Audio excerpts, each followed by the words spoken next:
In this video, I will show you how to apply for Claude Student Plan for Education. First, launch open any web browser. Here, you want to search for Claude Student Plan or Claude Education Plan. Now head over to this website right here.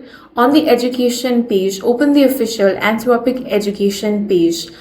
Here, you will find the available student programs such as Claude Campus Ambassador or Student Builder. Now select whichever you want depending on your region.